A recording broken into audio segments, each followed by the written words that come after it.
A árvore aparece como um símbolo em inúmeras culturas e mitologias, também nas Sagradas Escrituras. O que ela representa?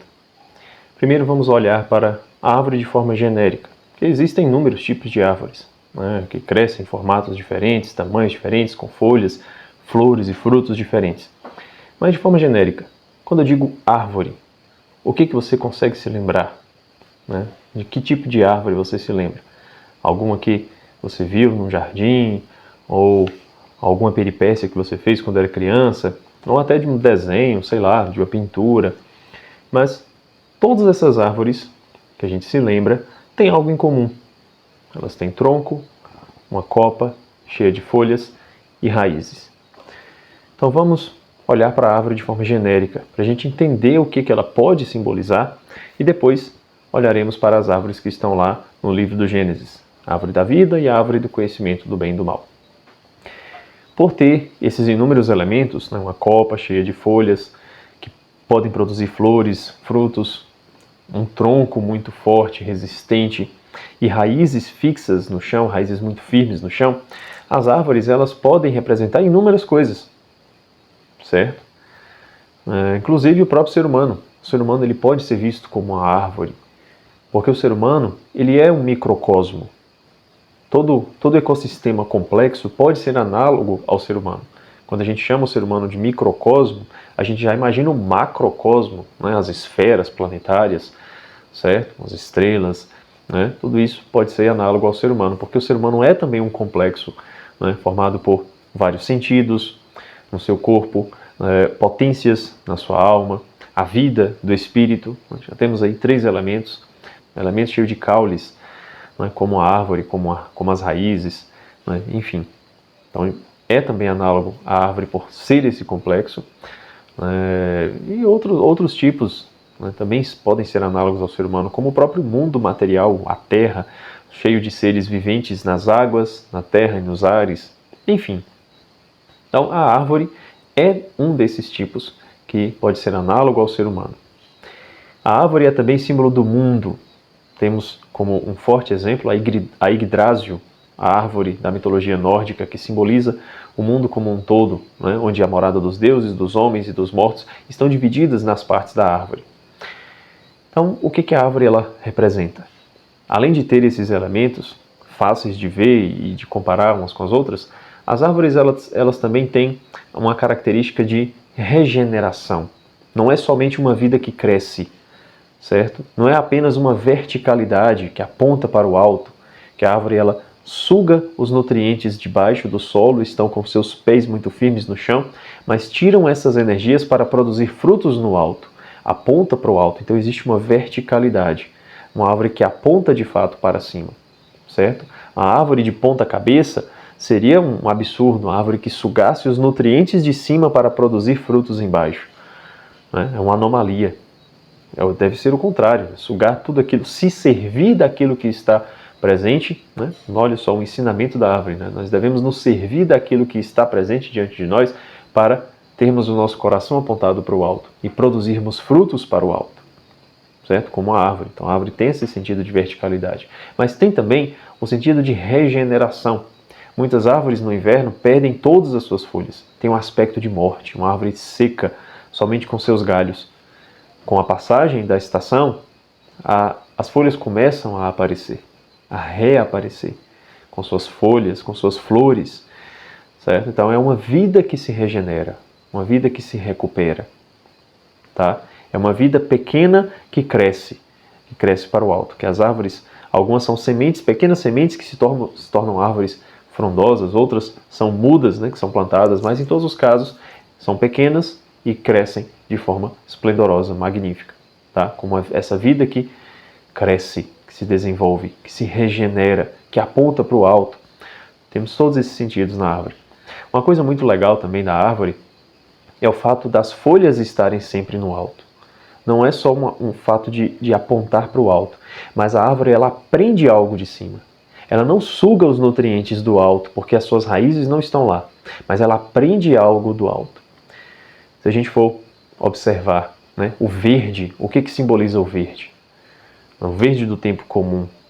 O verde simboliza a esperança. a vida, a esperança de que virão outras cores, virão as cores das flores e dos frutos, certo? É o verde que surge para dizer que a vida está presente, né? Não é só o marrom da secura dos seus galhos secos, mas existe vida. Mas de onde veio esse verde? O verde é uma cor secundária, a junção do azul com o amarelo. O azul natural se encontra no céu. O amarelo no céu também, né? O sol, vamos dizer assim.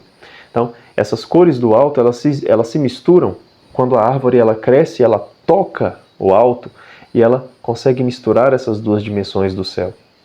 Ela aprende algo do céu. A árvore que produz frutos para o alto, ela também aprende algo do alto. Ela consegue condensar essas duas realidades, esses dois aspectos que estão no céu, para espelhar a vida, para mostrar que é a vida. A esperança, ela surge quando se aprende algo do alto, se consegue condensar o azul do céu com o amarelo do sol. Certo? E assim surge esse verde. Então, enfim, a árvore ela tem diversos aspectos que podem simbolizar inúmeras coisas, tá? Mas vamos olhar agora para o livro do Gênesis. O que aparece lá nos capítulos 2 e 3 do Gênesis? Duas grandes árvores, a árvore da vida e a árvore do conhecimento do bem e do mal, e o homem criado por Deus. Eu disse que o homem é análogo a uma árvore. Adão se faz árvore. De que forma? Vamos então de trás para frente no texto. Quando Adão peca, Adão e Eva comem do fruto do conhecimento do bem e do mal, eles se escondem, porque estão nus. E quando eles estão nus, eles não conseguem produzir folhas. Uma árvore que está nua não consegue produzir folhas antes do tempo. É necessário o momento oportuno. Então, Adão e Eva eles fazem vestes de folhas de figueira para si, dizendo, agora eu sou uma árvore. Quando o homem peca, o que acontece? Ele perde a grandeza que ele tinha. Antes, Adão era imagem e semelhança de Deus.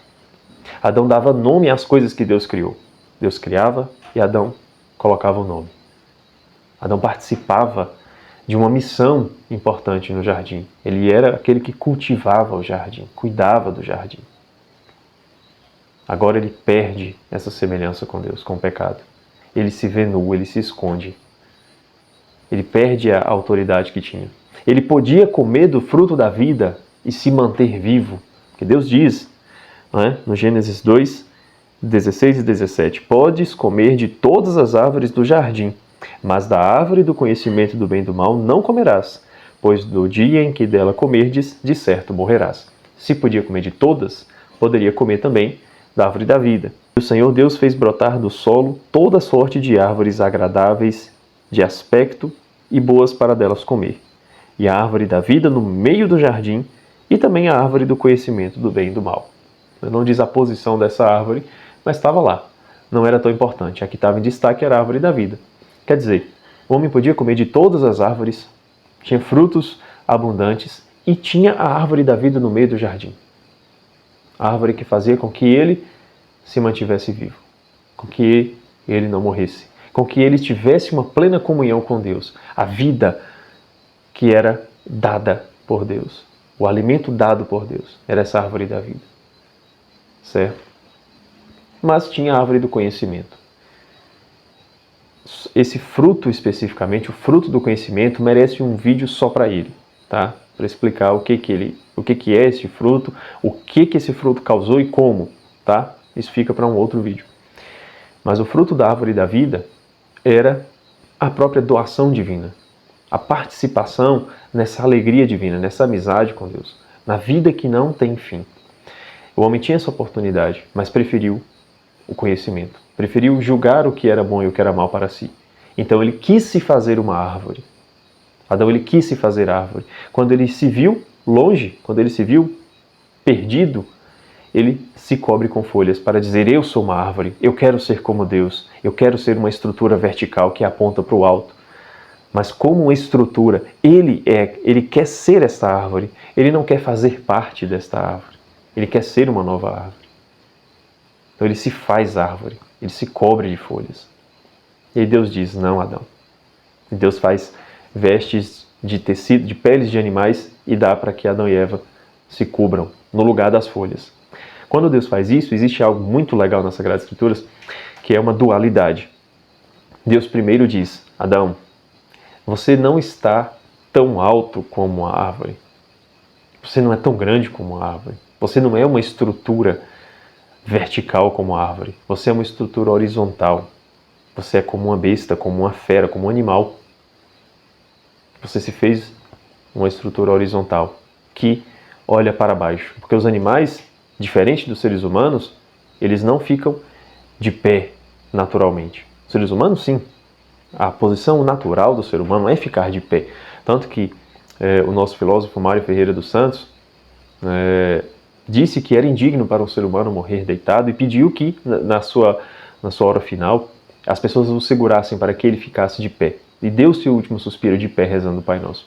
O ser humano é o único que consegue olhar para frente e para o alto de forma natural e espontânea, sem um estímulo que o atraia. Os animais não. Os animais só olham da frente para baixo, procurando seus estímulos, procurando as coisas que satisfaçam seus instintos.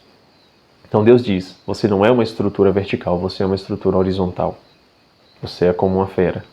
E num outro aspecto, Adão, ele se humilhou porque o seu pecado era imperdoável. Ele julgava o seu pecado imperdoável. Ele se escondeu de medo de Deus por ter perdido essa amizade. Então, neste quesito, neste aspecto, Deus está dizendo para ele: não, Adão, seu pecado não é tão imperdoável assim. Não se rebaixe ao nível dos vegetais. Se eleve um pouco ao nível dos animais. Porque na escala de valor da criação, os animais estão acima dos vegetais. Porque os vegetais têm apenas vida. Os animais têm vida e têm os sentidos. Os animais estão um pouco acima dos vegetais. Deus está dizendo: não se rebaixe ao nível dos vegetais. Seu pecado não é tão imperdoável assim. Se eleve um pouco ao nível dos animais. Existe essa dualidade. Isso é muito legal, isso é muito interessante. Então Adão, ele é esta árvore.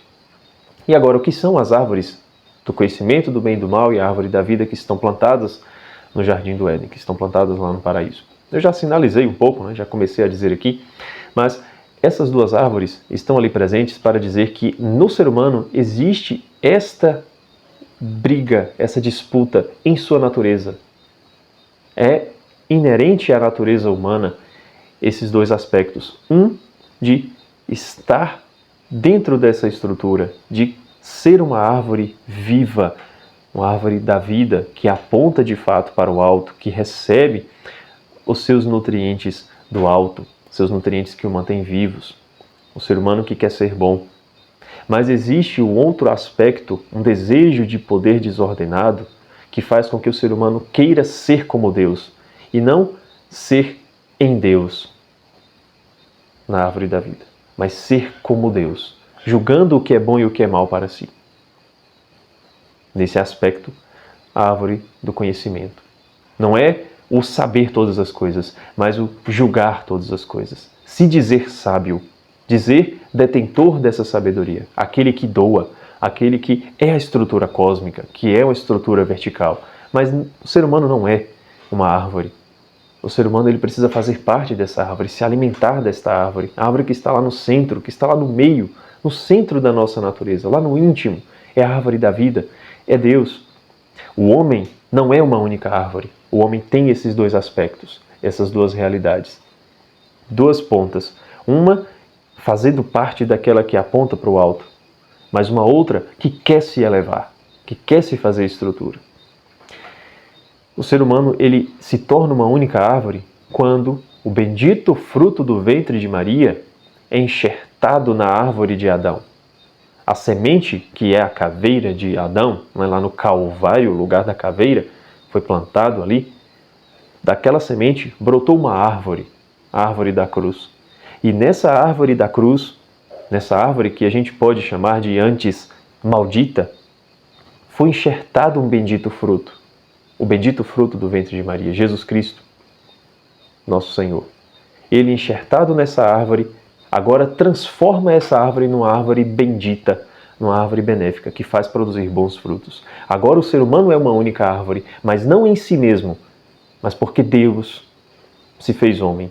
E este Deus que se fez homem foi enxertado nessa árvore. Agora o ser humano é uma nova árvore, a árvore da cruz. no ser humano Jesus Cristo, que é um ser humano, mas que é também divino, que é Deus encarnado. Agora existe uma única árvore. Antes eram duas, a da vida e a do conhecimento. Agora nós podemos estar inseridos nessa árvore, inseridos neste corpo místico, se alimentando dos frutos que brotam dessa árvore bendita, os frutos que nos são dados por Jesus Cristo. Então existe essa oposição entre as duas árvores, certo? A da cruz e as duas do livro do Gênesis. E essas duas simbolizam essa dualidade que já havia na natureza humana. Mas o que é então o fruto do conhecimento do bem e do mal? Mesmo numa natureza que já tem esse desejo de poder, né, que é a árvore do conhecimento, o que esse fruto fez no ser humano depois da queda? O que o ser humano tinha que ele perdeu depois da queda, depois de comer do fruto? Como que esse fruto foi digerido pela natureza humana, maculando a natureza humana por inteiro? Isso daí eu vou tratar num único vídeo, tá certo? Então, se você gostou deste conteúdo, não deixe de curtir esse vídeo, de se inscrever no canal se você ainda não é inscrito e de compartilhar com seus amigos. Tá bom? Era isso, um abraço e até o próximo vídeo.